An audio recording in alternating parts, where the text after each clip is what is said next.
Alors, bonjour à tous, merci d'être présents aujourd'hui pour ce dernier cours en live pour cette année 2011. Il y aura plein d'autres surprises pour l'année 2012, mais en attendant, finissons cette année. Ce qui nous importe, hier, on a préparé notre foie. Alors, on a déjà eu quelques petites questions qui sont arrivées justement au sujet du foie. Et surtout, ce qu'on va faire, c'est qu'on va le cuire, notre foie gras. C'est ce qui va nous importer aujourd'hui. Alors, on commence votre four à mettre à préchauffer à 160 degrés. 160 degrés, un thermostat 6 à peu près, on va dire ça, un thermostat 6. Ce que l'on peut faire aussi, c'est mettre tout de suite un peu d'eau à chauffer. Alors une bouilloire dans un micro-ondes, comme vous le souhaitez. Le principe, c'est d'avoir de l'eau que l'on va mettre à bouillir pour pouvoir réaliser un bain-marie pour cuire notre terrine.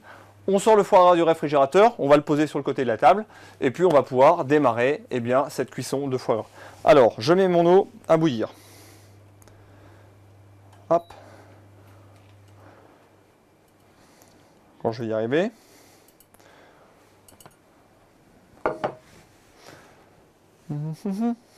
Hop.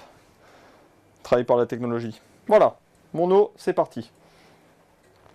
Alors, comme d'habitude, vous n'oubliez pas, ici en haut, vous avez un premier cadre dans lequel vous pouvez poser toutes vos questions. Moi, elles arrivent directement sur ma petite tablette, et puis j'ai plus qu'à y répondre directement à l'oral pour vous.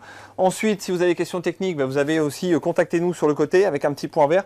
Ça, on a un technicien qui est là pour vous aider à vous connecter et faire en sorte que vous ne ratiez rien du tout de cette émission. Alors, posez toutes vos questions, que ce soit autour de la cuisson, enfin voilà, on est là pour faire en sorte que toutes les terrines soient prêtes, tip top, génial en termes de cuisson.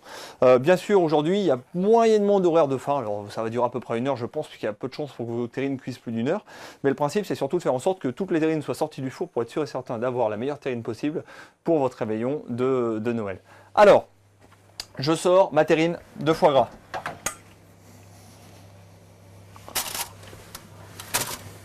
Hop. Donc, vous devez avoir la même chose hier. Donc, hop, on l'a couverte, on l'a mis au réfrigérateur. Et puis maintenant, on va pouvoir venir la cuire. Alors, on a déjà eu quelques petites questions de personnes qui revenaient vers nous pour nous demander de refaire un petit croquis là, pour les veines du foie gras. Alors, le croquis, c'est pas génial.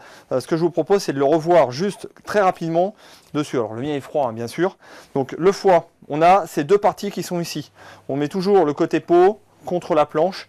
Et là, en fait, si je prends un petit couteau, si je prends un économe, il y a, en partant d'ici du milieu, vous avez une première veine qui vient ici, hop, dedans, une deuxième veine ici comme ça, et ensuite la veine qui vient ici sur l'extérieur.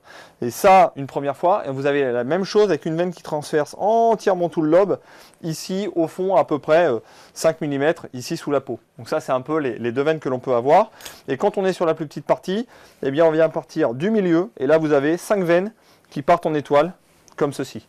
Donc, si vous êtes paumé à un moment donné, quand vous faites votre foie gras, souvenez-vous, toujours repartez. Vous voyez ici, ces deux points ici au milieu, sur lequel là, vous avez toutes les veines qui viennent se raccorder à un moment donné.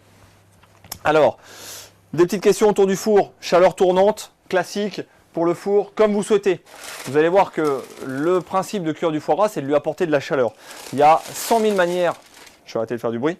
Il y a 100 000 manières de cuire du foie, que ça peut être au micro-ondes, ça peut être au four, on peut le cuire très très fort, on peut le cuire très très doux, on peut le cuire à la vapeur. Et c'est ça que je vais vous expliquer d'ici quelques instants. Alors, ça, je prends mon foie, je le réemballe et il repart au frigo.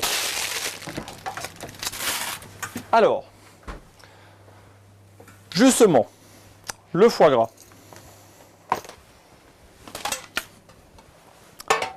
Il va falloir le cuire, notre foie.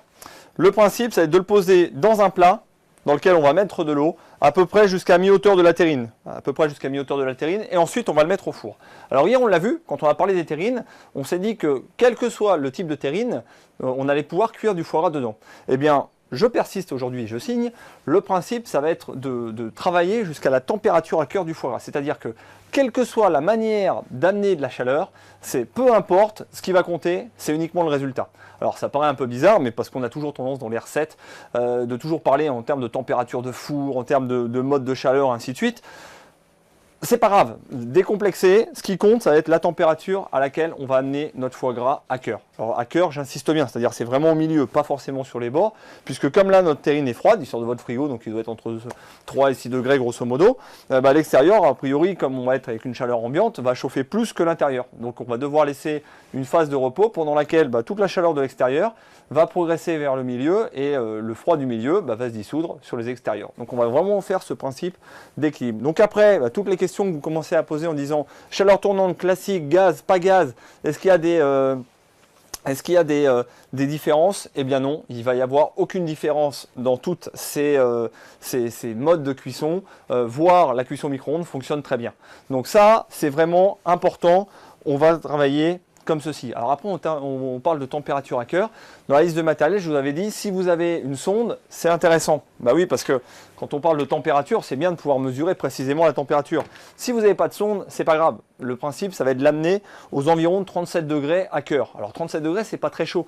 Puis surtout, on a un vrai rapport avec le 37 degrés, puisque c'est aussi la température du corps humain. Alors, vous voyez que c'est pas très chaud, puisqu'on vit avec cette température-là. Et donc ça, on a plein de moyens de la vérifier. C'est un peu comme l'eau du bain du bébé. On le met sur le côté des endroits un peu plus sensibles. Donc en général, on le met là, juste à la base de la main. Je suis en train de chercher comment ça s'appelle cette petite articulation, c'est pas très grave. Sur la base de la main, on peut le mettre sur la lèvre avec une pointe de couteau. Enfin, on va y arriver un peu comme quand on vérifie la cuisson d'un gâteau. Si on a une sonde, c'est encore plus simple parce qu'il suffit de planter, on lit la température. Aux alentours de 37 degrés à cœur, ça veut dire qu'on va être un peu plus chaud sur les extérieurs et que quand on va le laisser reposer, on va finir à une température de 45 degrés à cœur. 45 degrés, c'est le minimum pour cuire le foie gras. On peut cuire un peu plus, ça va dépendre de votre goût, de ce que vous voulez faire. 45 degrés, c'est comme ça qu'on va le cuire aujourd'hui. Alors, en attendant, on va avoir ici notre eau qui va se mettre à chauffer. Donc, le plus simple pour éviter de verser l'eau sur le foie gras, moi j'aime bien, c'est quand même, je verse d'abord mon eau.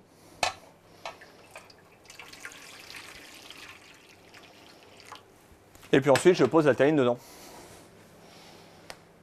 Voilà. Et ça part au four.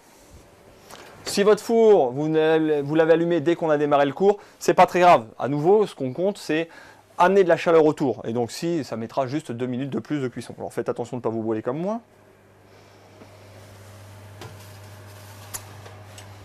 Et hop, c'est parti. Donc, à nouveau, la sonde, ça va nous permettre de vérifier de manière plus précise. Si vous n'avez pas de sonde, on va vouloir le cuire à 37 degrés à cœur. Donc 37 degrés à cœur, on va avoir d'autres moyens de le vérifier, ça va être la pointe du couteau à l'ancienne, classique, voire avec le doigt uniquement. Donc ça, je vais vous expliquer vraiment ça. Pour l'instant, vous avez pris normalement une terrine avec un lobe dedans, donc on doit être aux alentours entre 4 et 650 grammes à peu près de foie dans la terrine. Là, ce qui va faire varier, par contre, c'est la qualité de la terrine. C'est ce qui va faire varier un peu le temps de cuisson. Dans une terrine, on va dire épaisse comme ça en silicone, épaisse de 3-4 mm, la chaleur va passer très rapidement. Vous avez à peine besoin de chauffer le moule. Si vous êtes dans une barquette aluminium, ça va chauffer directement. Si vous êtes dans une terrine en fonte ou en porcelaine, il va falloir le temps de chauffer la porcelaine avant de cuire le foie gras. Donc là, on va différencier un tout petit peu. En règle générale, on va compter 20 à 25 minutes par livre de foie gras, donc par 500 grammes. Donc là, on a un lobe qui fait aux alentours de 500 grammes. Eh bien, on va le laisser reposer déjà au moins 20 minutes dans le four sans rien y faire. Ça va être la première partie. Alors après, couvercle, pas couvercle, ça c'est à vous de voir. Il n'y a pas de raison particulière de mettre un couvercle, sauf si vous aviez un four qui est chauffé par le haut. En général, maintenant, les fours, quand vous êtes à chaleur tournante ou à chaleur par le bas, vous avez le bain-marie qui protège par le bas. Donc il y a peu de raisons de brûler le dessus ou de le faire fondre à excès. Donc là, ce qu'on va faire, c'est qu'on le laisse dedans et on attend que ça se passe. Alors, j'ai appris que la température devait être de 50 degrés à cœur. Comme on le dit, 45 degrés, c'est le strict minimum pour cuire du foie gras. En dessous de 45 degrés, votre foie gras restera cru. Donc ça, c'est dommage. Ensuite, on peut le monter beaucoup plus haut que 50 degrés. Si vous achetez une conserve de foie gras, le foie gras à température à cœur fini, il est quasiment à 85-90 degrés. Donc on peut, entre le 45 et le 90, avoir une plage qui va donner la texture. Plus on va le cuire, plus on va donner un aspect un peu carton en fait au foie gras, plus on va le sécher, plus moins on va le cuire, plus on va rester dans quelque chose qui va être, on va dire, qui va être moelleux, qui va être agréable, onctueux, fondant en bouche. Donc c'est l'appellation mi-cuit, bien que c'est un peu galvaudé, puisque c'était du temps où on faisait que des conserves, où on parlait de mi-cuit pour le foie gras frais. Donc maintenant c'est un peu galvaudé cette appellation. Donc entre le 45 et le 50 degrés, grosso modo vous avez même une plage qui va de 45 degrés à cœur jusqu'à 60. 15 degrés, vous allez voir qu'il y a un peu de marge d'erreur quand même. Dans toute cette plage-là, vous allez avoir à peu près le même résultat. Donc là, c'est vraiment dans cette plage-là qu'il faut se situer. Donc à nouveau, le 50 degrés, c'est toujours acceptable. C'est 45, on ne veut pas en dessous. Par contre, ça peut être légèrement au-dessus, c'est pas très grave, tant qu'on ne passe pas à 60 degrés, parce que là, vous allez vraiment changer la texture de votre foie. Est-il possible de mettre 2 terrines au bain-marie? Aucun souci. Mettez 2 terrines, c'est pas très grave. De toute manière, ce qui compte, ça va être la température ambiante. Donc là, ça mettra peut-être quelques minutes de plus parce que l'eau va refroidir un tout petit peu plus au départ. Mais c'est pas grave, on arrivera quand même à avoir le même résultat. Ce qui compte à nouveau, c'est la température qu'on va avoir à cœur et toute la chaleur qu'on va amener autour. Alors, je mets ma sonde de côté. Tous vos foie gras sont déjà au four. On y revient dans une petite vingtaine de minutes. En attendant, on va préparer une petite garniture qui va nous servir à accompagner ce chutney et donc qui va nous servir à accompagner ce foie gras. Et ça tombe bien parce qu'on va faire un petit chutney. Alors ce qui est bien, c'est qu'un chutney, c'est un mélange en général de fruits, voire de légumes, avec de l'acidité et du sucré. Donc moi, j'ai fait un petit chutney, pommes, poires, fruits secs. J'ai pris des abricots et puis des pruneaux. On va faire une base avec du miel. Le principe, ça va être de caraméliser un peu ce miel. C'est ce qui va aussi nous permettre de le conserver un tout petit peu. Et on terminera avec l'acidité d'un jus de citron à la fin. Alors, on va commencer, on va se faire une petite séance de découpe. Je vais reprendre ma planche. Alors, séance de découpe, on va tailler nos fruits secs, les abricots, les pruneaux. Alors, si vous avez des figues fraîches, des figues sèches par exemple, ça aurait pu être possible. On peut mettre vraiment tout type de fruits secs, hein, des raisins secs. Après, le chutney, c'est vraiment vous qui allez pouvoir le parfumer. Peut-on mettre plusieurs terrines dans le four en même temps? Aucun souci, de la même manière. Vous pouvez très bien mettre autant de terrines que vous le souhaitez. Ça sera peut-être un tout petit peu plus long parce que forcément, plus il y a de froid dans un four et plus il met du temps à remonter en température. Mais on finira par le même résultat à la fin. Alors, je vais prendre mes fruits et je viens les tailler en petits dés. À peu près 4 à 5 mm. Hop. Alors, je vais même les mettre de côté tout de suite. Donc j'ai pris à nouveau des pruneaux et des abricots. Et tous ces fruits, je vais les mettre à tremper, parce que forcément il faut qu'ils se réhydratent un tout petit peu. Donc je les mets à tremper avec du Porto rouge.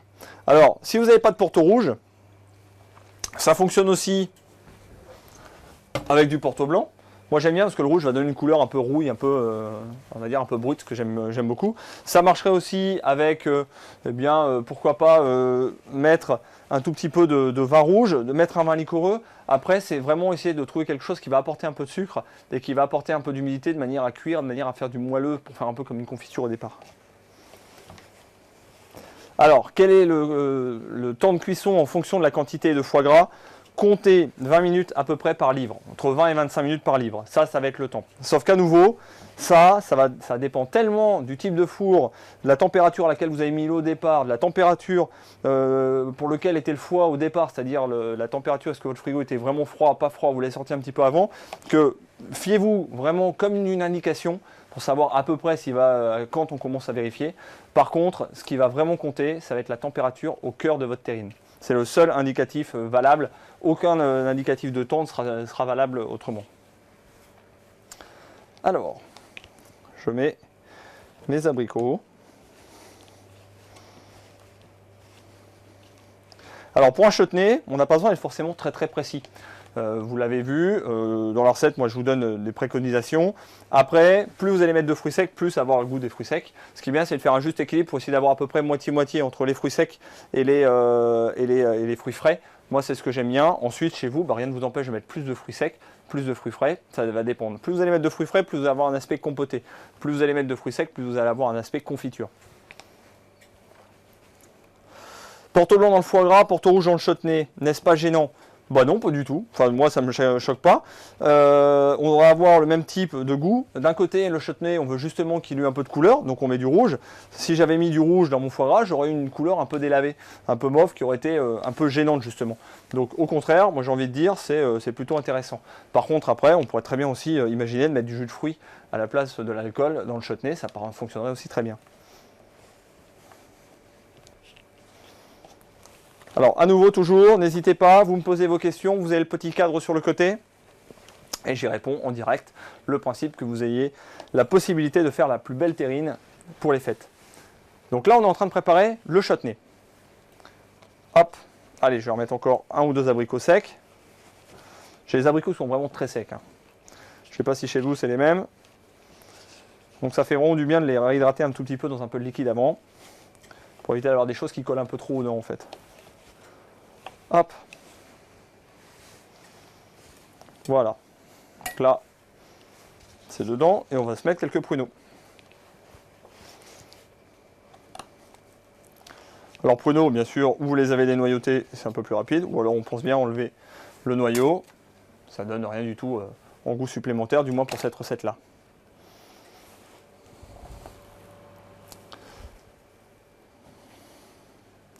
Alors, on parlait tout à l'heure de température. Donc il y a plusieurs manières de cuire le foie gras. Ou alors, comme on sait que c'est la température à cœur qui compte, le but du jeu c'est d'amener notre terrine à cette température-là. Donc, cuire du foie gras, tous les moyens sont bons. Le plus simple, si nous avons deux terrines de 500 grammes chacune, quel est le temps de cuisson? Et ben vous allez voir, on va regarder de toute manière. Donc c'est à peu près 25 minutes, que vous en mettiez une, deux ou trois. De toute façon c'est toujours pareil, ça sera toujours 20 à 25 minutes. Par contre après on vérifiera à quel moment elles sont cuites. Donc ce qu'il faut se souvenir, c'est qu'on veut amener de la chaleur à l'intérieur. Donc on peut très bien imaginer de mettre un couscoussier par exemple pour faire de la vapeur, de prendre votre terrine, de la filmer avec un film alimentaire par exemple, et de la poser dedans. Et rien qu'avec la vapeur, ça va chauffer.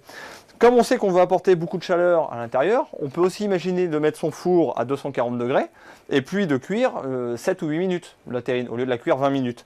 Donc là, cette technique de cuire à 160 degrés pendant une vingtaine de minutes, à nouveau, c'est quelque chose qui va être le plus simple peut-être à assimiler pour tout le monde et qui va vous donner le résultat, j'ai envie de dire, le plus inratable. On peut l'appeler comme ça. C'est-à-dire que c'est le plus simple pour vérifier parce que vous avez un peu de temps pour vérifier chaque stade. Par contre, après, c'est pas parce que nous, on fait cette technique-là que toutes les autres techniques que vous allez trouver ne sont pas valables. Et c'est pour ça aussi que la fameuse terrine de foie gras au micro-ondes fonctionne bien, puisque vous arrivez en 2 ou 3 minutes à intégrer suffisamment de vapeur de manière à faire monter l'ensemble de votre foie gras à 45 degrés à cœur. Et bien très bien, ça fonctionne bien. Ce qui est important à savoir, c'est ça, c'est que le foie, c'est une matière vivante. Et donc cette matière vivante, on veut lui apporter suffisamment de chaleur à l'intérieur. Alors, peut-on remplacer les fruits frais par des oignons? Pourquoi pas? Pourquoi pas? On pourrait, alors on mettrait quand même un peu de pommes par exemple, mais on pourrait imaginer d'ajouter un petit oignon ciselé. Si on le souhaitait dedans, ça fonctionnerait aussi. Alors, je continue, je taille mes pruneaux en petits dés.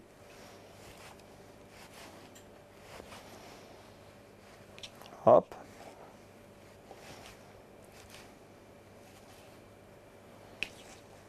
Et ça part aussi dans le porto.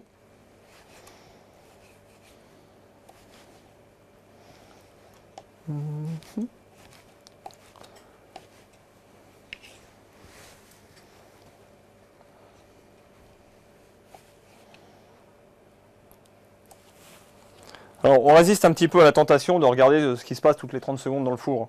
Il faut quand même lui laisser le temps, notre four. Hein. Quoi qu'il arrive, il va falloir qu'il accumule de la chaleur. Donc, faut lui laisser le temps vraiment de travailler un petit peu et d'accumuler cette chaleur. Ça ne sert à rien de regarder à nouveau tout de suite. Là, on est à peine à 10 minutes de cuisson. 10 minutes à 160 degrés, vous n'arriverez jamais à apporter 45 degrés à cœur à l'intérieur de votre terrine. Je n'ai pas de miel, est-ce que c'est pas grave? Non, mettez du sucre, ça marcherait très bien. Ça, on fera un caramel avec le sucre et ça fonctionnera. Et peut-on stériliser le chutney? Alors, il va déjà se conserver une bonne semaine comme ça. Ça marcherait bien. Après, le mettre dans un bocal pour le stériliser, j'ai jamais essayé. A priori, il n'y a aucun souci. Vous le cuirez d'abord à la casserole comme nous on va le faire, et ensuite seulement on le stériliserait. Je pense qu'en faisant des petits bocaux et en essayant de les mettre une demi-heure au stérilisateur ou à la cocotte minute, ça devrait fonctionner sans trop de soucis. Ça contient pas mal de sucre, hein, donc a priori, il n'y a pas trop de problème. Alors là, le fait de faire un petit chutney, vous allez voir que le foie gras s'accommode très bien avec tous les produits sucrés. C'est pour ça qu'on va travailler un peu sur ces saveurs-là. Alors, confiture vieux garçon, pour ceux qui ont déjà fait, le principe c'est d'avoir des fruits à l'alcool. Donc on met des fruits entiers, des gros fruits, des pruneaux, des fruits secs, des abricots, des pommes, des poires. On met tout ça dans de l'alcool et on laisse vieillir. Et puis on mange ces fruits forcément en buvant le petit verre d'alcool. Et donc là, c'est un peu de retravailler autour de ça. Donc on a l'alcool ramené avec le porto et on a tous nos fruits qu'on fait macérer justement dans cet alcool. Alors, sirop d'érable à la place du miel, vous pouvez en mettre un tout petit peu, mais pas trop, parce que si vous remplaciez vraiment les 80 grammes de miel par du sirop d'érable, ça risque d'être un petit peu fort. Donc, ou alors vous aimez le goût, et là il n'y a aucun souci, ou alors vous allez voir que ça pulse un tout petit peu.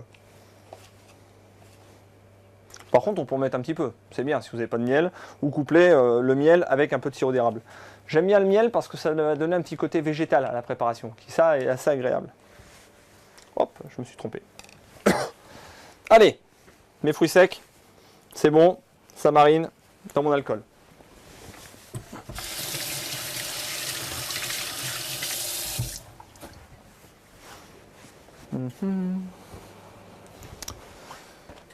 Je vais maintenant éplucher pommes et poires et je les coupe en petits dés.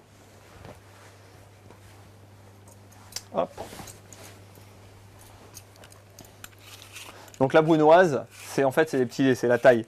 Quand on fait des petits dés qui sont à peu près de 5 mm, on appelle ça une brunoise.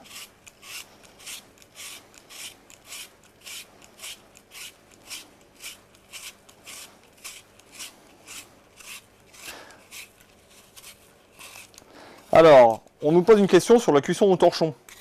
Alors, la cuisson au torchon, oui, sur le même principe, on pourrait très bien. Excusez-moi. Le principe de la cuisson au torchon, c'est de cuire le foie gras poché. C'est-à-dire que le lobe, au lieu de le mettre dans une terrine, on le roulerait dans un torchon, on le serre bien à l'intérieur, et puis on le plonge dans l'eau. Et bien ça, à nouveau, ce qui va compter, c'est d'avoir une température à cuire du foie à 45 degrés. Et donc, pour le plonger dans l'eau, on va le mettre dans l'eau bouillante pendant à peu près une vingtaine de minutes, et on va le laisser refroidir dans cette eau. C'est ce qui nous fait un foie gras au torchon. Alors ça, par contre, il vous faut vraiment des foie gras d'excellente qualité pour éviter qu'ils fondent complètement dans la préparation. Sinon, vous avez vraiment beaucoup de gras qui s'enlève. Et dès que l'eau, après, est froide, on reprend le torchon et clac, on resserre un coup pour vraiment avoir une jolie forme. Alors, Porto ou Mori, Mori très bien aussi. Le Mori, c'est un vin du sud-ouest qui pourrait ressembler un petit peu au Porto, qui est sucré par mutage aussi. Et donc ça marche aussi très bien. Alors, j'enlève l'intérieur de ma pomme et de ma poire. Donc, tous les pépins, le pédoncule.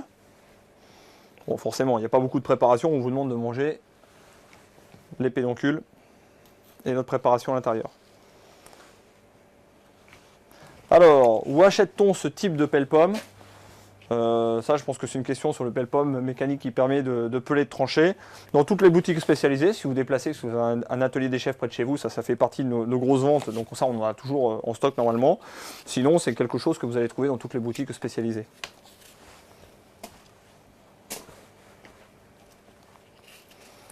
Hop.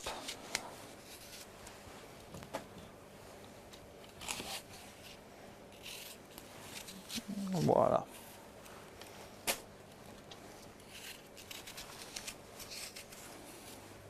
Hop. Alors, pour trancher en petits dés, ça va être toujours la même chose. On va, les doigts bien droits, le couteau qui vient contre les doigts. On va d'abord tailler des tranches d'environ 5 mm. Puis des frites. Toujours pareil, de 5 mm. Puis ensuite, des petits dés de 5 mm. Alors le principe, c'est d'essayer d'être régulier.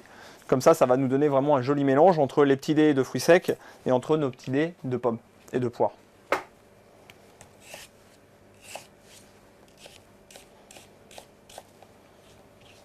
Hop. Donc les tranches. Ensuite, mes bâtonnets façon frites. Et ensuite, les petits dés. On fait la même chose avec la poire. Alors, poire et pommes, quelle variété? Alors là, vous voyez que j'ai des conférences pour les poires et j'ai... elle était rouge, hein, je ne me suis pas... Voilà, des Royal Gala pour les pommes. Il faut des pommes qui se tiennent un tout petit peu.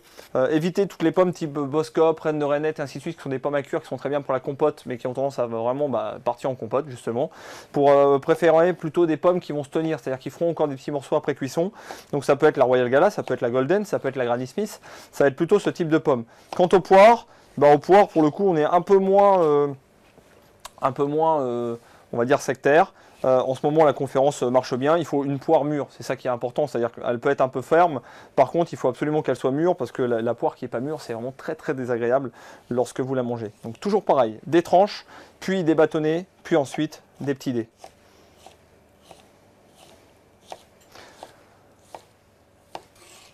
Alors, quand on aura fini de tailler ces poires et ces pommes en petits dés, on va commencer à regarder ce qui se passe dans notre four.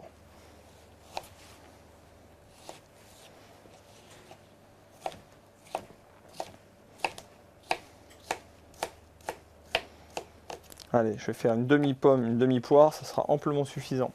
Ici, vous allez voir que ça va déjà faire suffisamment. Si vous avez fait plus de préparation, enfin de foie gras, on pourra imaginer en faire plus. Moi, là, pour une terrine, pour 6 personnes, c'est bien, on en met une petite quenelle. Le but du jeu, c'est pas de faire une confiture qu'on vient tartiner dessus. Ça va être, allez, je vais refaire une demi-pomme supplémentaire et ça va être amplement suffisant. Donc,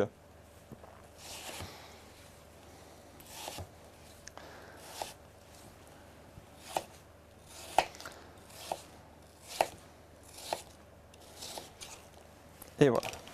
Hop, ça va être mes fruits qui vont me servir à aller dans le chutney. Alors,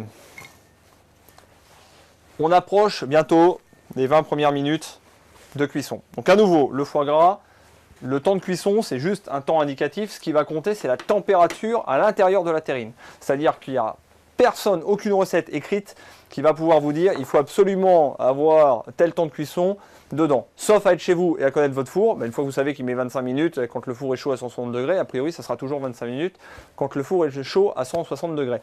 Sinon, c'est ultra compliqué. Ce qui va compter, c'est vraiment la température à cœur. C'est la seule manière d'avoir un foie gras qui soit parfait, qui soit vraiment top. Alors, justement, le nôtre. Où en est-il ?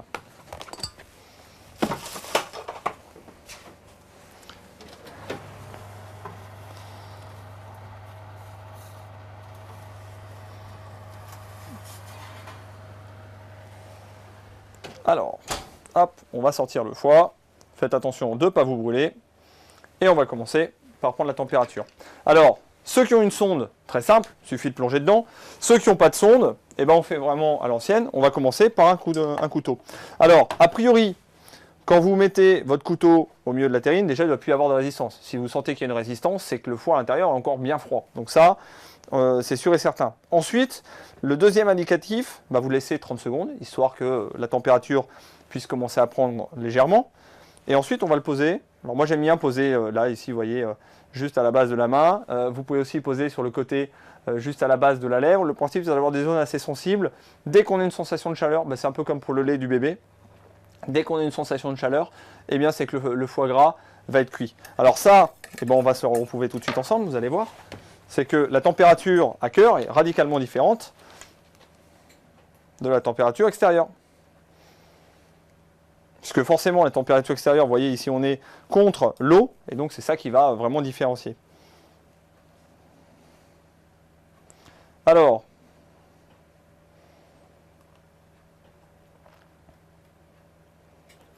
à cœur, je suis à peu près à...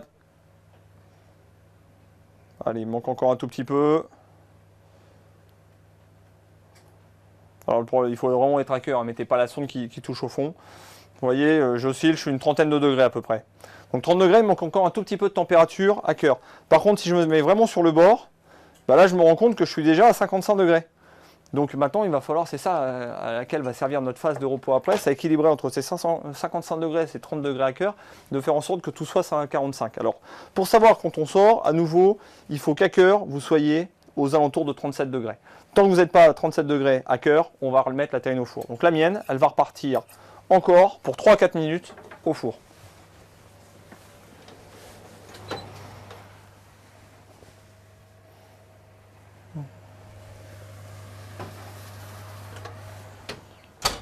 Donc ça, c'est assez important. Hein. C'est à nouveau, c'est ça qu'il faut vraiment réussir à comprendre, c'est cette température à cœur. Donc, on veut une température à cœur et ensuite on veut une température uniforme. Il faut vraiment imaginer une courbe de montée en puissance. On va d'abord chauffer l'extérieur, puis on va chauffer l'intérieur, et donc forcément l'extérieur sera toujours plus chaud que l'intérieur, puis on va attendre que tout se stabilise dedans, et là votre terrine sera parfaite. Quelques instants, on va attendre, on va rester un peu sur le foie gras, histoire de finir le foie gras, on reviendra sur le chutney après.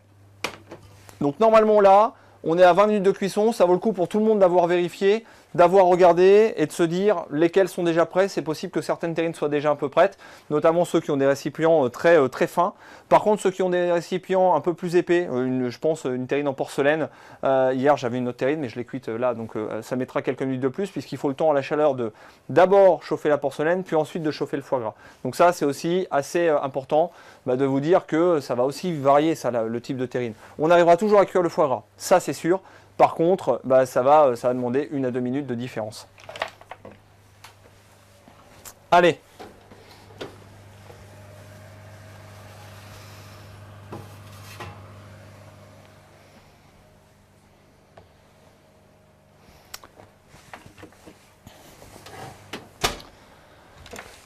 Je sors mon foie et je remets dedans.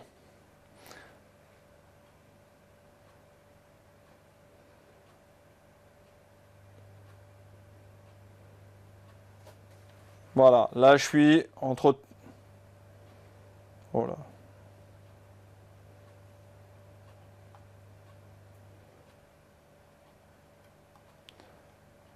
37, 38, ok, à cœur.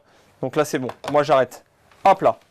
Donc à nouveau, la température entre 37 à peu près à cœur. Donc si on reprend sur mes extérieurs, ici,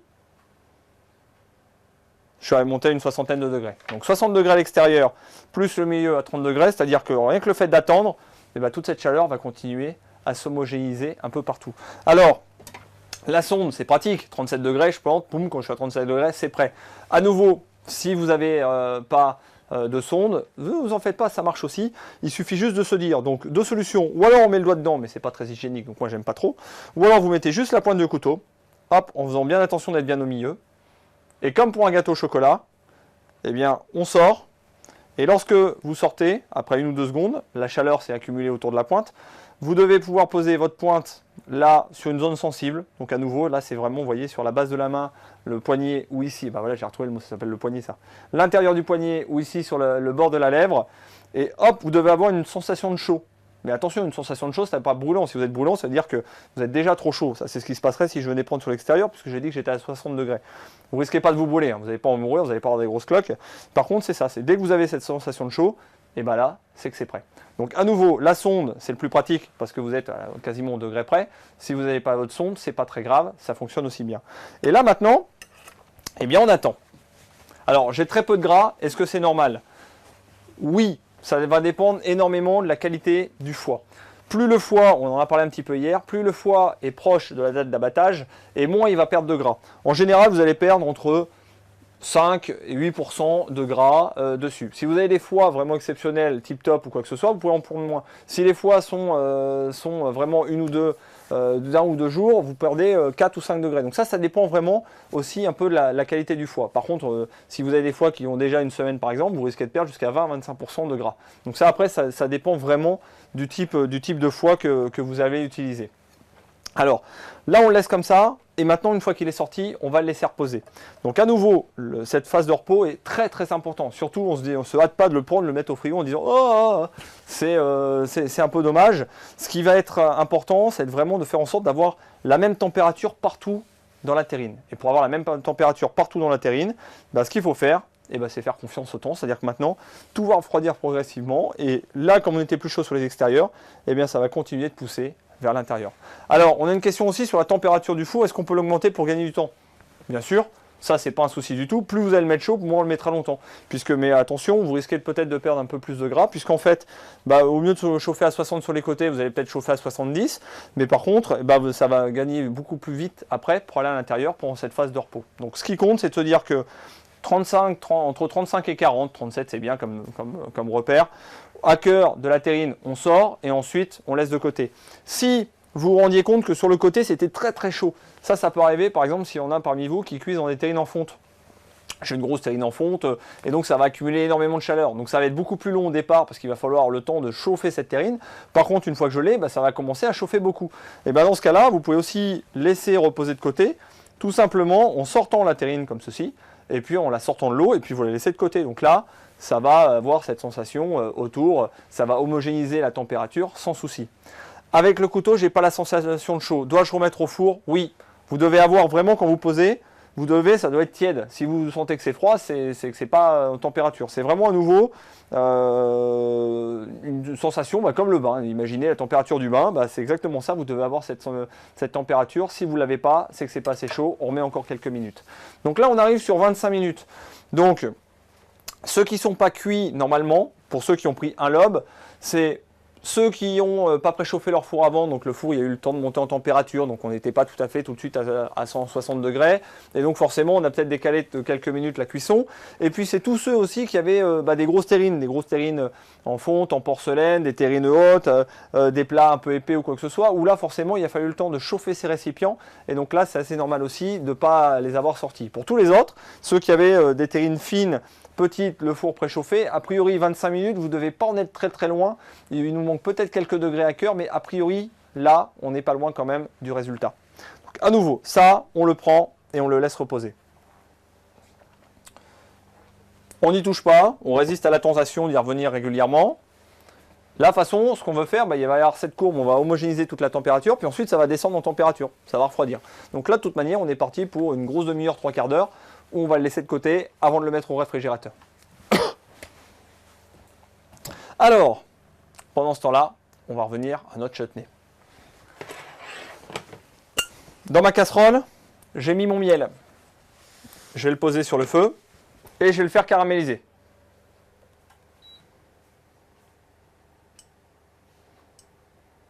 Alors, la personne qui avait du sucre tout à l'heure, vous mettez le sucre là, et pareil, on mettrait directement le sucre et on le ferait caraméliser. On laisse fondre comme ça gentiment. Allez, on refait un petit test pour tout le monde.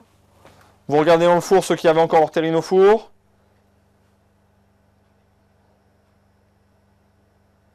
Moi je le mets, voilà, mon foie est monté, il monte gentiment.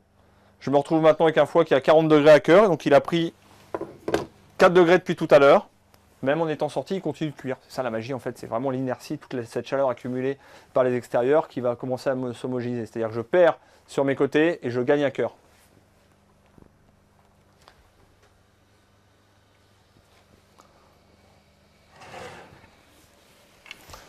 Alors, pour mon chutney, j'ai mon miel. Alors, première partie, au départ, vous voyez, il caramélise, donc il mousse avec des grosses bulles. Donc ça, il faut le laisser cuire un tout petit peu. Il faut vraiment lui donner cette petite notion de caramel. C'est pour ça que j'aime bien prendre le miel pour ça, parce que ça donne un côté un peu floral, un peu végétal qui est assez intéressant. Si vous avez mis du sucre, forcément, ça va être un tout petit peu plus long. Hein, puisque là, vous êtes déjà à l'état de sirop pour le miel, et donc ça va gagner du temps. Alors, on a une question, à la limite, on pourrait mettre le foie dans un four à 50 degrés et sans se soucier du temps. Oui, c'est ce qu'on va appeler les cuissons à la juste température. C'est ce qu'on peut faire aussi quand on utilise par exemple le sous-vide. C'est exactement ça, c'est-à-dire qu'on les cuit dans une ambiance de manière à avoir la même température à l'extérieur qu'à cœur. Et donc dans ce cas-là, oui, alors après, ça sert, on se soucie un peu du temps quand même parce que ça ne sert à rien de le surcuire. Dès qu'il est à 50, on le stoppe. Et donc on le laisserait à peu près 1h15, 1h30. Sauf que dans un four classique à la maison, c'est très compliqué quand même de garder le 50 degrés. Mais oui, on peut très bien, ce qu'on disait tout à l'heure. Ou alors on met très chaud et on cuit longtemps. Ou alors on met peu de temps et on met peu de température et on le cuit longtemps. Alors, vous voyez mon miel, il caramélise. Dès qu'il caramélise, on le voit, hein, le miel prend un peu de texture, on a une jolie couleur bullée, une jolie couleur un peu dorée, on a un goût, une odeur aussi d'un peu de caramel. Ça, vous ne pouvez pas l'avoir l'odeur, mais alors ça c'est assez fantastique ici. Eh bien, je vais mettre mes fruits frais, les pommes et les poires. Et ça, je vais le laisser caraméliser quelques minutes. Alors là, on approche quasiment de la demi-heure. Alors, la demi-heure, on va vraiment attendre. Enfin, là, quasiment tous les foie gras, pour ceux qui avaient des terrines avec un foie, allez, à nouveau, entre 400 et 600 grammes, a priori, là, vous devez être cuit pour tout le monde. Il y a peu de chances pour que vous ayez encore des foies au four, sauf maintenant avoir un four qui ne chauffe pas ou quoi que ce soit. Sinon, normalement, vous devez sortir vos terrines. Alors, on a une petite question sur le gras. Qu'est-ce qu'on fait du gras? Le gras, tant que notre terrine, on n'est pas arrivé à notre 45-50 degrés à cœur, on le laisse. Ça ne sert à rien de l'enlever entre les deux. Pour l'instant, il est là, il protège, et donc on le laisse. Donc moi, je continue de monter gentiment. 45. Et sur les côtés, 53. Donc vous voyez, 45 à cœur, 53 sur les côtés.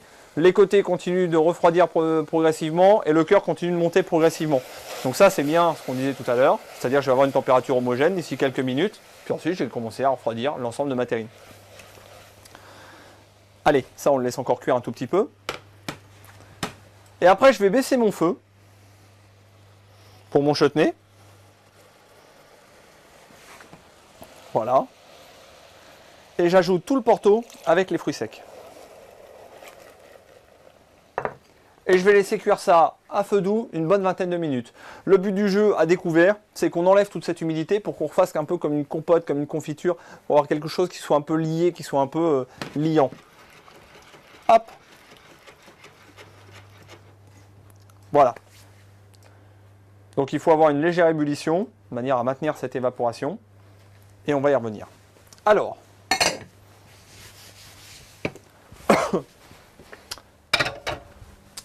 mon foie. Mon foie. Que vais-je en faire?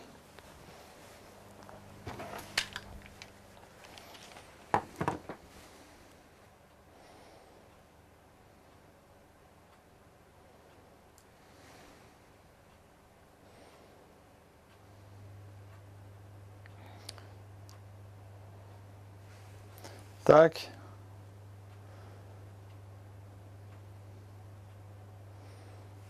Voilà, je vais le sortir dedans. Donc, on va le sortir de la terrine à la maison. Grosso modo, vous avez vu, c'est à peu près un quart d'heure après l'avoir sorti du four. On peut éteindre le four, hein, bien sûr, à la maison. Donc, dès que vous avez fait ça, on va le sortir et on va continuer de le laisser reposer. Alors, on va continuer de le laisser reposer. C'est à partir de maintenant où en fait on va transformer notre foie cuit en terrine de foie gras. Alors ça a un gros avantage. C'est-à-dire que là, si on le laissait refroidir comme ça, vous le mettez au frigo, ça fonctionnerait, sauf que vous allez avoir une terrine avec des bouts de foie et puis des bouts de gras qui vont se balader. Alors des bouts de gras, en fait, c'est les veines jaunes. C'est ça le gras en fait quand il solidifie. Et donc, en goût, que le gras, c'est pas terrible parce qu'il n'y a pas de moelleux. Puis en texture, c'est justement, c'est un peu ferme. C'est un peu comme lorsque l'on a du beurre. Et essayer de le manger comme ça à la cuillère, c'est pas quand même génial. Donc si c'est des très fines couches, ça va. Par contre, si on a trop, ça va pas. De la même manière, à partir de maintenant, si on commence à enlever vraiment l'ensemble du gras, en pressant notre terrine, le problème c'est qu'on va avoir un foie qui va être relativement sec. C'est quand même le gras qui va apporter le moelleux à l'intérieur, à la préparation et dedans. Donc là, ce que l'on est obligé de faire, c'est justement enlever une petite partie de ce gras, et puis le filtrer, bien le faire, laisser reposer la terrine, et ensuite on va y revenir. Alors pour vous montrer tout ça, là, comme ça va se passer pendant la demi-heure, l'heure suivante, ce que j'ai fait, c'est que hier, si vous vous souvenez, j'ai préparé 2 terrines, donc j'en ai cuit une moi tout à l'heure. Alors j'ai cuit ma terrine, voilà, ça c'est celle d'hier. J'ai cuit ma terrine et je l'ai mis au réfrigérateur.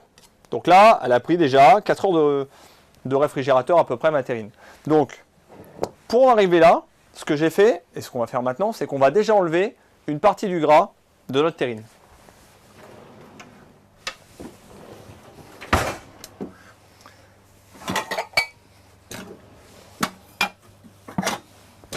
Alors, on va prendre un récipient, n'importe lequel, dans lequel je vais mettre de l'eau froide.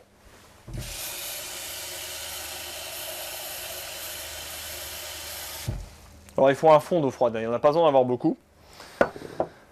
Et ensuite, je vais venir, alors on peut récupérer un gant, on peut prendre une cuillère, on peut prendre une spatule, on peut prendre ce que l'on veut, enlever le gras. Alors attention, là ceux qui font ça en même temps que moi, on est bien d'accord, c'est ceux pour lesquels la terrine, on est arrivé à 35 degrés à peu près, c'est-à-dire que tout à l'heure, vous avez vu, je l'ai enlevé de l'eau, on était aux alentours de 45 degrés.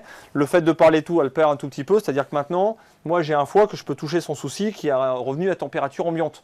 Si il était encore très chaud, vous risquez de vous brûler quand même un tout petit peu, et puis 2, il est encore un peu fragile, il faut lui laisser le temps quand même de reposer. Donc on n'est pas pressé pour faire cette opération-là, voire c'est une opération qui peut être faite d'ici une demi-heure. Là, votre foie, de toute façon, il va rester à température un petit peu pour être sûr et certain de reposer gentiment avant de le mettre au réfrigérateur. On ne le passe pas, on ne lui fait pas un gros choc thermique en lui disant tiens mon petit foie, tu étais à 45 degrés, paf, je te passe à 3 degrés dans ton frigo.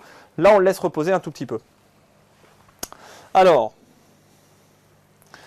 je prends mon foie, je vide l'excédent dans mon eau froide. Vous allez voir à quoi ça sert parce que je vous ai fait quelque chose d'assez visuel.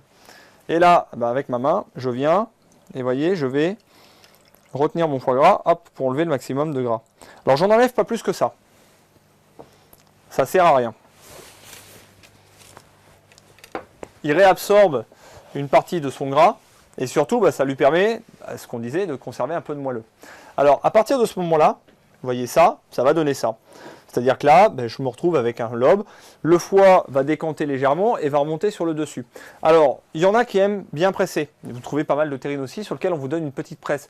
C'est la petite astuce que je vous disais hier pour ceux qui veulent. Si vous voulez avoir quelque chose de bien uniforme, vous faites une petite planchette ou un bout de carton ou quoi que ce soit.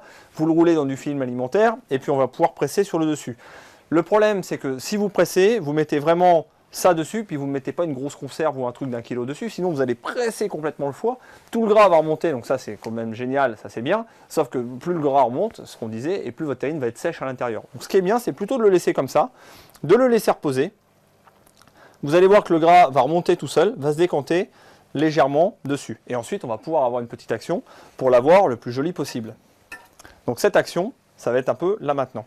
Donc le gras, vous voyez, il est là comme ça, sur mon eau froide, et bien ça je vais le mettre au réfrigérateur.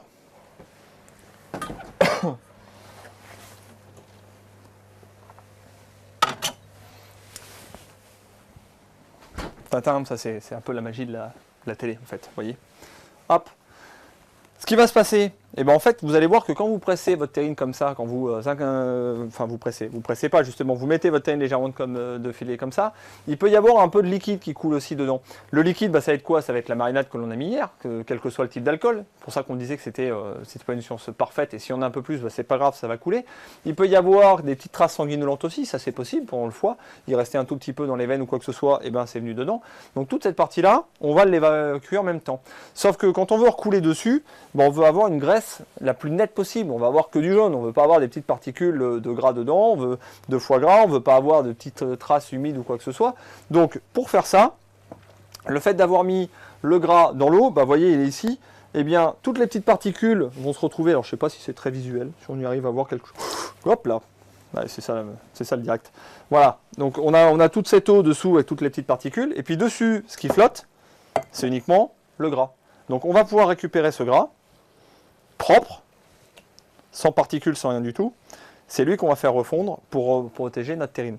Alors, là, j'ai été un peu vite, mais nous, on en est là ici avec votre terrine hein, aujourd'hui. Hein. Ça, moi, je peux le faire parce que je les ai cuits un peu en avance pour pouvoir vous le montrer. Vous, cette opération-là, vous n'allez pouvoir le faire que quand votre gras va être figé, c'est-à-dire que d'ici une demi-heure, 3/4 d'heure, au réfrigérateur, pas avant.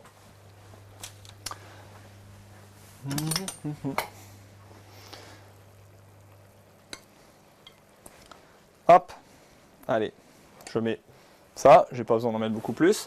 Alors tout le gras qui va vous rester en plus, vous le gardez, hein. Faire les petites pommes sautées, pour faire des cuissons, pour le chapon, pour la volaille de Noël, ça va être vraiment fabuleux celui-là. Il se conserve bien, c'est du gras, que du gras, donc hormis le fait de rancir d'ici 15 jours, 3 semaines, en attendant, il va bien passer. Alors, hop,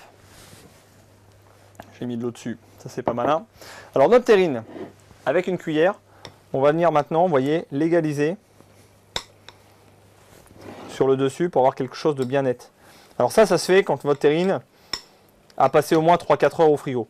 Alors, en termes de timing pour ce soir, vous embêtez pas. C'est-à-dire que là, vous allez pouvoir commencer, d'ici quelques minutes, hein, aussi pour ceux qui ont été les derniers à le sortir du frigo, à mettre votre gras dans l'eau froide.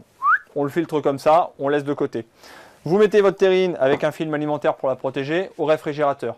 Demain matin ou demain soir, ça tiendra une journée sans souci, vous sortez votre gras du réfrigérateur, comme ceci il est bien figé, on va le mettre à fondre. Alors à fondre, c'est-à-dire qu'il n'y a pas besoin de le faire chauffer plus que ça, il faut juste qu'il fonde. On lisse la terrine, après une journée au réfrigérateur, vous allez voir qu'elle se lisse toute seule. Et on va recouler un peu de gras sur le foie. Le principe, c'est de la protéger. Donc il faut que le gras soit pas trop chaud. Plus il va être chaud, plus vous risquez d'abîmer votre terrine. Et en même temps, eh bien, on veut, c'est faire en sorte d'avoir une fine pellicule. Sinon, en fait, votre foie va s'oxyder tout simplement. Il va prendre une couleur un peu grisâtre. Tant qu'il sera protégé sous le gras, il n'y a aucune raison qu'il prenne une couleur grisâtre. Alors, est-on obligé de mettre le gras dans l'eau? Non. On n'est pas obligé de le mettre dans l'eau.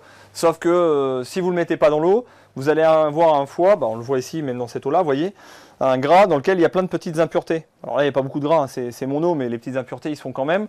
Et donc, vous n'allez pas avoir quelque chose vraiment d'uniforme, de vraiment net. C'est ça qui est un peu dommage. Donc, pour le temps que ça prend, c'est-à-dire prendre n'importe quel récipient, mettre un fond d'eau, mettre le gras, et vous avez toutes les impuretés qui vont descendre, qui vont se décanter, pour ne récupérer que le dessus, le gras. Donc, c'est plutôt simple. Hop, on fond. Alors, le chutney entre les deux, regardons-le quand même. voyez qu'au fur et à mesure, on va commencer à avoir quelque chose qui va prendre la couleur forcément du Porto.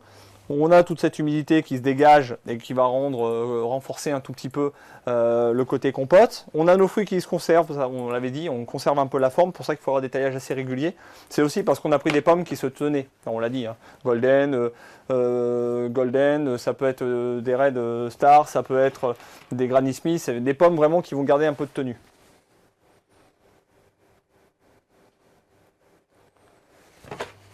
Voilà.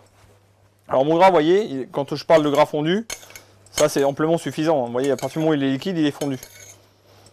Et je vais en remettre. Alors, on l'a dit aussi tout à l'heure, le meilleur dans le foie gras, on est bien d'accord, c'est pas le gras. Donc, je ne mets que le strict minimum juste sur le dessus pour protéger ma terrine et faire en sorte qu'elle ne s'oxyde pas. C'est-à-dire qu'il ne faut plus voir de gras. Donc, voilà, je couvre comme ça. Et je vais pouvoir la laisser refroidir à nouveau. Alors, j'en profite, quand ma terrine est à ce niveau-là, avant que mon gras refiche complètement, c'est là où je vais aussi nettoyer ma terrine. Alors, ça, c'est pour faire en sorte, vous voyez, avec un petit papier absorbant, ça va me permettre en sorte d'avoir quelque chose de joli, d'esthétique, de présentable. Alors, peut-on remplacer le gras par autre chose? Dans l'absolu, par n'importe quel autre type de gras. On pourrait mettre du beurre clarifié dessus, on pourrait mettre de la graisse de canard, on pourrait mettre de la graisse d'oie, on pourrait mettre n'importe quel type de gras. Et le principe, c'est que ce gras va protéger de l'oxydation. Après, a priori, vous avez toujours du gras qui va se dégager de la terrine, donc autant utiliser celui-là. Ça serait dommage quand même d'utiliser une autre matière que ça. Par contre, il y a peu d'autres matières autres que le gras que vous allez pouvoir mettre. Si c'est ça la question, ça va être vraiment difficile. Donc le gras de canard par définition. Si vous n'en aviez pas assez pour X raison, on peut mettre un tout petit peu de beurre fondu dessus.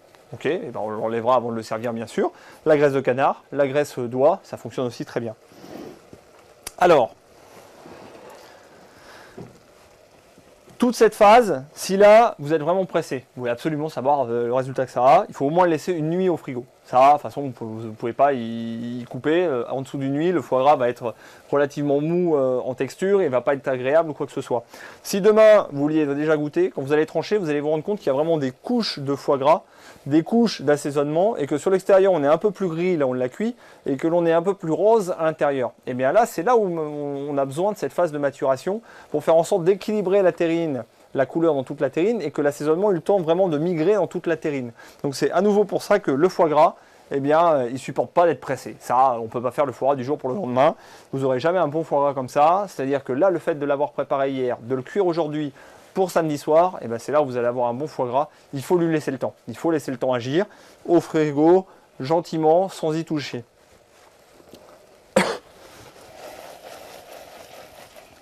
Alors, là, c'est sûr et certain maintenant, hein. 45 minutes. Même les personnes qui avaient 2 terrines tout à l'heure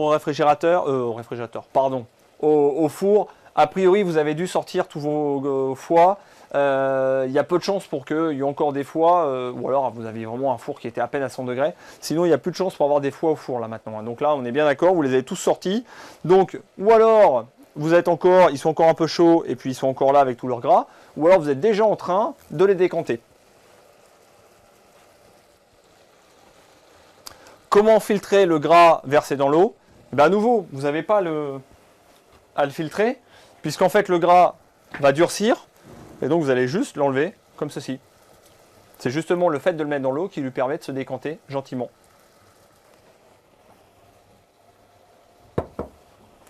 Alors, n'hésitez pas à nouveau, hein, vos questions en haut sur le cadre, ici, vous me posez toutes vos questions, et moi je suis là pour y répondre en direct. Ça, je vais le mettre quelques instants au réfrigérateur, comme ça vous allez voir comme ça ressemble, parce que forcément le gras est translucide quand il est liquide, quand il est encore chaud. Dès qu'il refroidit, il redevient opaque.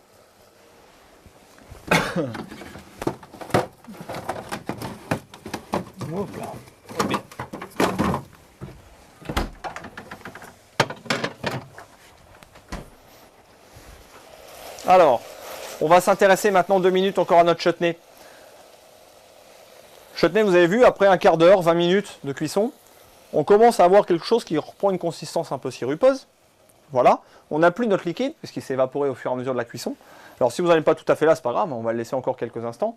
Et là, on va pouvoir le terminer en lui ajoutant de l'acidité. Alors, ce qui est bien avec le foie gras, c'est ça, c'est toujours ce mélange assez sucré et en même temps de pouvoir casser le sucré. Le foie gras, ça ne sert pas en dessert a priori. Donc pour pouvoir rester dans un univers vraiment salé, on va devoir lui rajouter un peu d'humidité, un peu d'acidité. Un citron non traité, si possible, sinon vous l'avez bien, ça c'est assez important. Je vais d'abord lui ajouter un tout petit peu de zeste. Alors, on a quelqu'un qui demande, peut-on, pour transporter son foie gras samedi, est-ce qu'il y a des précautions à prendre? Non. Vous allez voir, à partir du moment où il a pris une bonne nuit de frigo, votre foie gras reprend une consistance, c'est un peu vulgaire, mais tant pis, de pâté. Donc c'est-à-dire qu'il va refiger complètement, le gras aussi dessus. Donc après, on le transporte sans souci, il n'est pas très fragile, surtout vous allez le laisser dans la terrine, c'est encore le plus simple. Par contre, on n'oublie pas, le foie gras, ça reste un produit frais. C'est-à-dire qu'il n'aime pas trop les gros chocs de température. C'est-à-dire que quand on dit je dois transporter mon foie gras samedi, si c'est 5 heures de train à température ambiante, ça ne va pas aimer du tout. Mais de la même manière que si vous aviez transporté vos courses de chez Monoprix avec votre petit votre petit pavé de saumon jusqu'à Lyon, ça ne l'aurait pas fait non plus. Donc là, c'est un produit frais. Donc si vous devez le transporter loin, eh bien dans ce cas-là, on pense quand même à la petite glacière. Sinon, il n'y a pas de précaution particulière à prendre. Allez, je mets ici et je viens mettre un tout petit peu de zeste de citron dedans. Alors le zeste, ça c'est important, vous voyez, c'est juste sur le dessus. Et ça va m'apporter un peu de côté vraiment citron frais. C'est ce qui va casser aussi un tout petit peu le sucre. Alors vous voyez aussi que je prends vraiment que la peau. Je ne prends pas du tout la peau blanche à l'intérieur qui est un peu amère. Je prends vraiment juste le haut de la peau.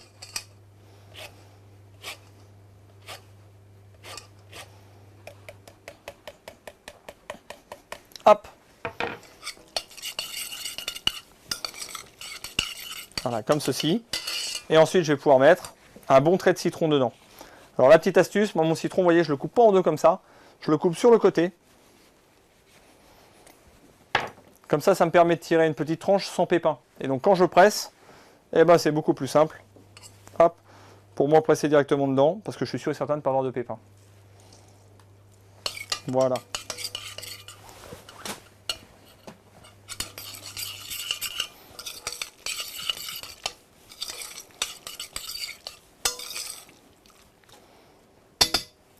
Alors j'ai goûté.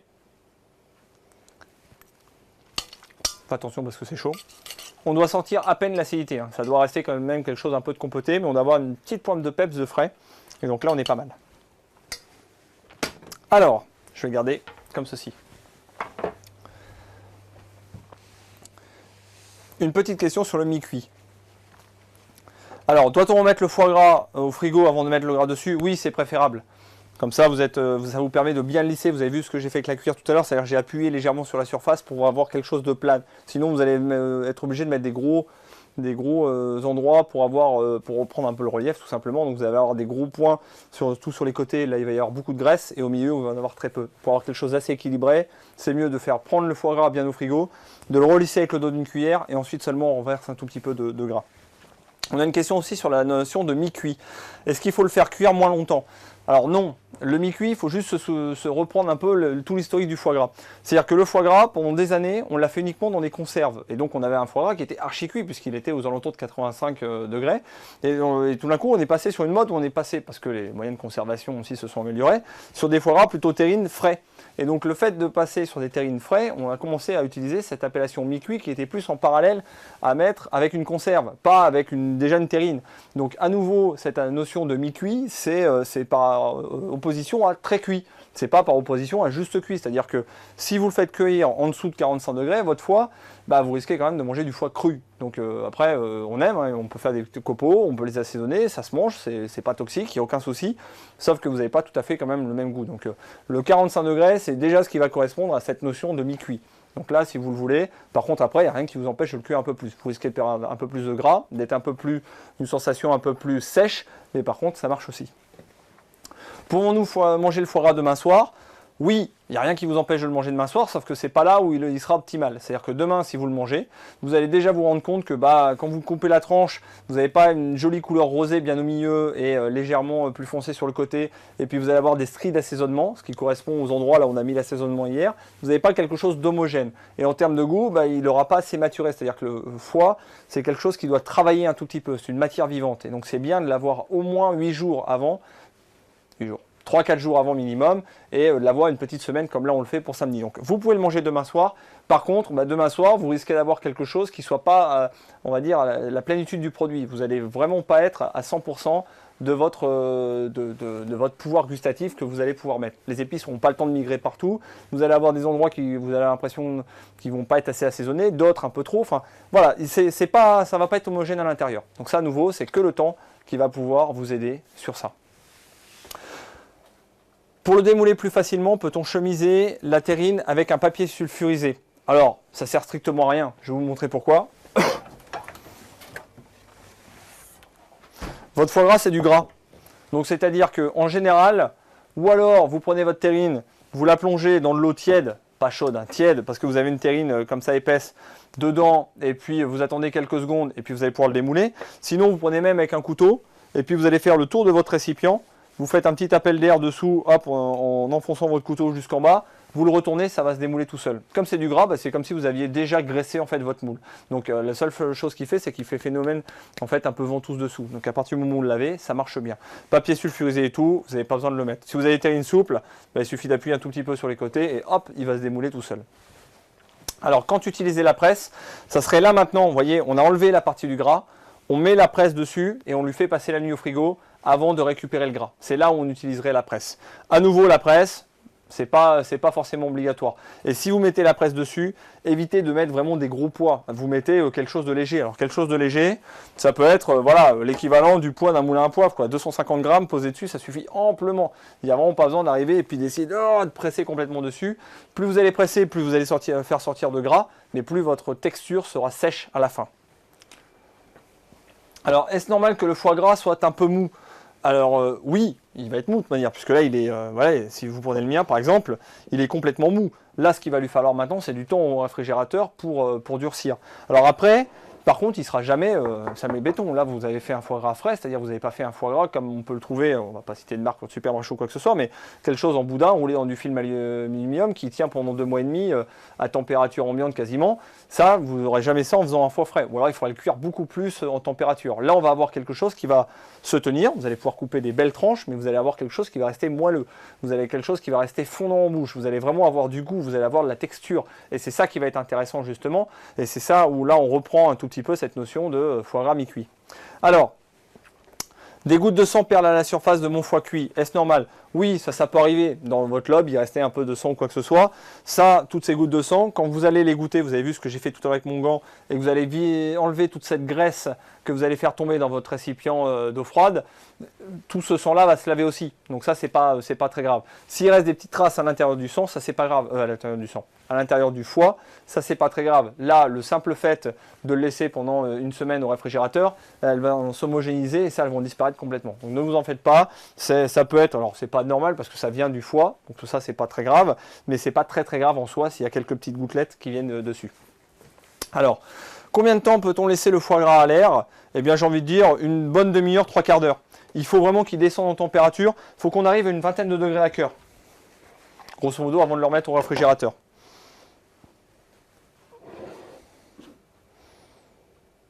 Moi, je suis à 30 degrés là. Vous voyez, 30, 31 degrés, 32 degrés. Voilà, on va le laisser encore un tout petit peu. Le temps vraiment que tout soit homogène. À nouveau, le foie gras, c'est quelque chose de relativement simple à partir du moment où vous avez compris que c'est que cette notion de température à cœur qui compte. C'est plus cette notion de température ambiante, de four, de quoi que ce soit, de temps de cuisson. C'est vraiment que la température ambiante. Et c'est pour ça que c'est aussi simple de cuire du foie gras, parce que vous pouvez très bien le cuire poché, à la vapeur, au micro-ondes, au four, quel que soit le mode de température, vous aurez toujours un résultat qui sera probant à partir du moment où vous respectez cette température à cœur de foie. Notre foie bouge dans la terrine, est-ce normal? Alors, j'ai envie de faire un peu d'humour, mais s'il bouge tout seul, non, c'est pas normal du tout. J'espère que vous avez bien vérifié que le canard soit mort.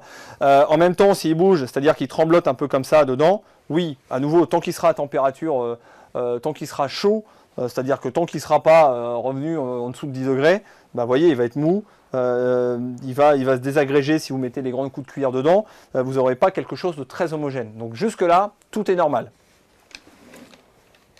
Alors n'hésitez pas, hein, si vous avez des interrogations, si vous avez des questions, il n'y a pas de questions bêtes. J'en rigole un tout petit peu, mais il n'y a pas de questions bêtes. Le but du jeu, c'est que vous ayez réussi à faire votre terrine. Donc si vous voulez réussir à faire votre terrine, n'hésitez pas à me poser vos petites questions.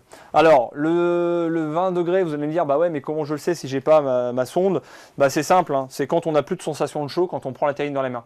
Si vous prenez la terrine dans les mains et que vous n'avez pas de sensation de chaud, ou vous avez à peine une sensation de tiède, bah voilà, 20 degrés, c'est... quand je prends le manche de ma casserole, quand je prends mon couteau, voilà, j'ai pas une sensation de froid, j'ai pas une sensation de chaud. Et bien là, à partir de ce moment-là, je vais prendre et je vais pouvoir laisser au réfrigérateur. Alors, je vais prendre ça. Lui, on va laisser de côté. Ici, j'ai ma terrine de foie gras qui est finie. Alors elle est finie, mais à nouveau, si vous pouvez attendre pour la manger, c'est mieux. En même temps, si vous voulez vraiment la manger demain, il n'y a rien qui vous empêche de la manger. Alors, ça, j'en ai plus besoin.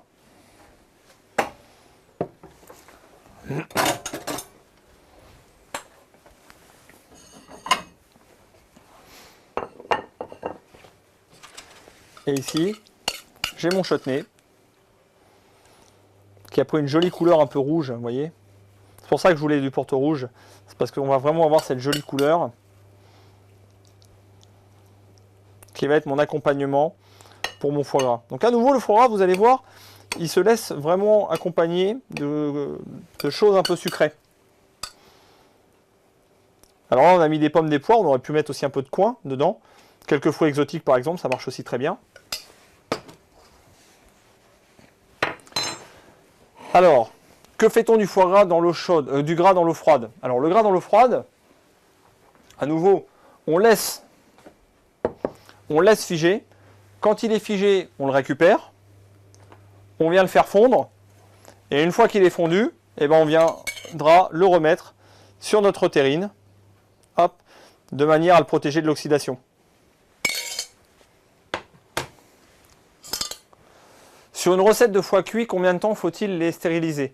Alors ça va être pour ceux qui veulent faire des pots. Alors là, j'avoue que ça dépend énormément. Ça va dépendre de la grosseur du pot. En général, pour des pots de 250 grammes, on va compter aux alentours de de 45 minutes. Ça, c'est à peu près le temps, on va dire, recommandé. J'avoue que j'ai fait beaucoup d'expériences sur des foies en conserve. J'ai jamais réussi à sortir un foie en conserve correct, c'est-à-dire qu'il y aura justement une texture fondante ou quoi que ce soit, donc ça laissera toujours quand même un côté un peu genre presque cartonné en fait, assez sec en bouche, assez cassant. En général, quand vous le prenez avec le couteau ou quoi que ce soit, ça fait quasiment des petits morceaux, des petites brisures, presque comme quand on casse du chocolat. Donc ça, c'est quelque chose qui est dû au fait d'avoir surcuit et d'être monté très très fort en température. Donc ça, c'est quelque chose sur lequel il n'y a pas, d'ailleurs, il n'y a même pas un seul industriel pour l'instant qui a réussi à me convaincre en me disant que le foie gras en terrine stérilisé était aussi bon que le foie gras en terrine frais comme on peut le faire là maintenant. Si on fait un foie gras avec des figues, doit-on le cuire plus longtemps? Il se conserve de la même manière. Alors, si on fait un foie gras avec des figues, c'est-à-dire que vous avez certainement mis des figues à l'intérieur. Alors, si vous avez mis des figues fraîches, non, il ne se conservera pas aussi longtemps, pour la simple et bonne raison que les figues vont s'oxyder avant le foie. Si vous avez mis des figues sèches par exemple dedans, ou alors des figues trempées à l'alcool, quelque chose qui va conserver les figues, dans ce cas-là, oui, vous allez pouvoir avoir le même temps de conservation, puisque les figues se conserveront au moins autant de temps que le foie gras. Peut-on faire un chutney demain ou après-demain pour samedi? Oui, le chutney pour le coup, c'est bien aussi quand il repose un tout petit peu parce que ça permet d'homogénéiser toutes les différentes saveurs qu'il peut y avoir dedans. Comme c'est assez sucré, ça se conservera bien une semaine. Par contre, ça peut être fait 2 jours avant sans souci. Ça, c'est pas très très grave. Donc, pareil là-dedans, on aurait pu jouer avec des épices après, mettre un tout petit peu de gingembre. Alors par contre, faites attention parce que le foie gras, bien qu'il s'accommode un peu avec le côté un peu fruité, un peu sucré et tout, si vous mettez beaucoup d'épices dedans, vous avez beaucoup de piquant, beaucoup de gingembre, beaucoup de vanille ou quoi que ce soit, ça va être au détriment du goût du foie gras. Il faut quand même avoir un certain équilibre entre les deux. Alors n'hésitez pas, continuez à poser vos questions. Là, a priori, tous vos foie gras doivent revenir plus ou moins à température ambiante. C'est-à-dire que maintenant, vous avez tous enlevé la graisse. Et puis, pour ceux qui ont sorti quasiment en même temps que moi, ça va être le moment où vous allez lui dire bonne nuit. C'est-à-dire que vous allez mettre un petit film alimentaire et il va partir au réfrigérateur.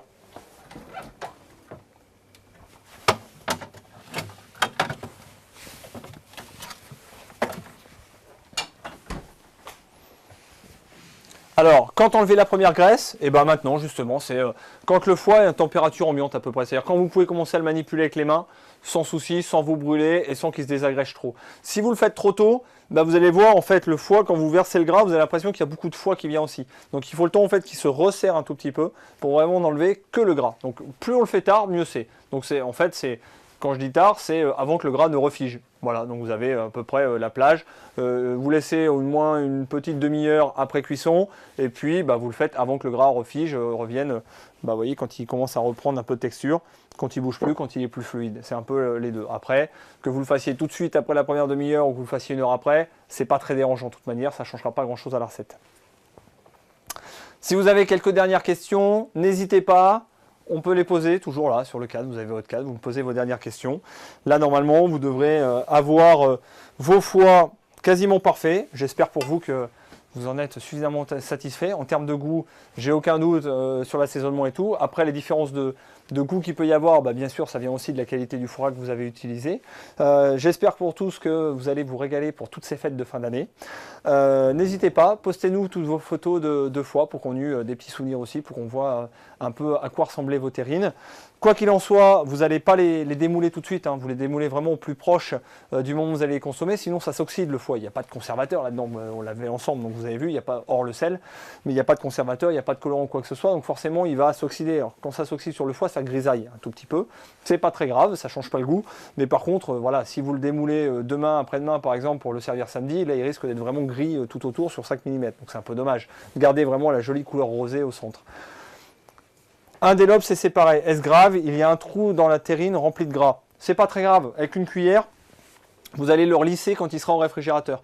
Après avoir passé sa petite nuit au réfrigérateur. Pour l'instant, vous enlevez tout le gras ou le maximum de gras. Vous remettez le lobe qui soit à peu près en place et hop, il part au réfrigérateur. Et demain, avec la cuillère, vous relisserez pour avoir quelque chose de bien net. Il faut imaginer une sorte de pâte à modeler.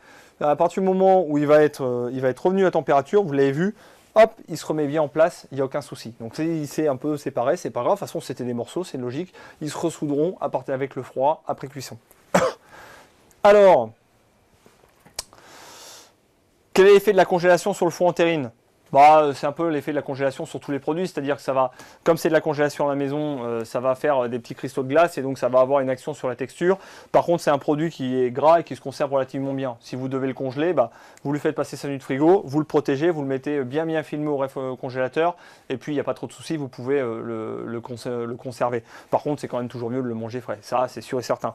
On a aussi pain grillé ou toast grillé pour le déguster. Pain d'épices ou toast grillé, ça c'est un peu comme vous le souhaitez. Ça c'est une question de goût. Moi j'avoue que je suis assez nature, donc avec des pains que je ne fais même pas toaster, c'est un très bon pain, juste nature comme ça me va très bien. Après c'est vraiment une question de goût. Si vous mettez le pain d'épices, faites attention, pain d'épices plus chutney, au bout d'un moment ça fait beaucoup de sucre quand même tout ça. Donc c'est plutôt l'un, le chutney ou le pain d'épices, mais on évite de mettre les deux. Peut-on le laisser dans la terrine ou faut-il absolument le démouler? Eh bien non, c'est plutôt à l'inverse. Il ne faut absolument pas le démouler. Vous ne le démoulez qu'au dernier moment. Vous le démoulez qu'au moment de le servir. Sinon, il va s'oxyder. Ça ne changera pas le goût, mais ça changera la couleur qu'il aura à la présentation. Hop, je pense que j'ai répondu là à peu près à toutes les questions. Ça va être le moment pour nous de nous quitter. Je vous remercie de nous avoir suivis, peut-être pour certains d'entre vous, depuis le mois de juin sur l'ensemble de ces cours. Nous continuerons en 2012 sur ce principe de cours en live. Puis on vous réserve plein de surprises parce qu'on a plein d'autres projets dessus. En attendant, je vous souhaite à tous de bonnes fêtes de fin d'année. Merci beaucoup de votre fidélité et à très bientôt.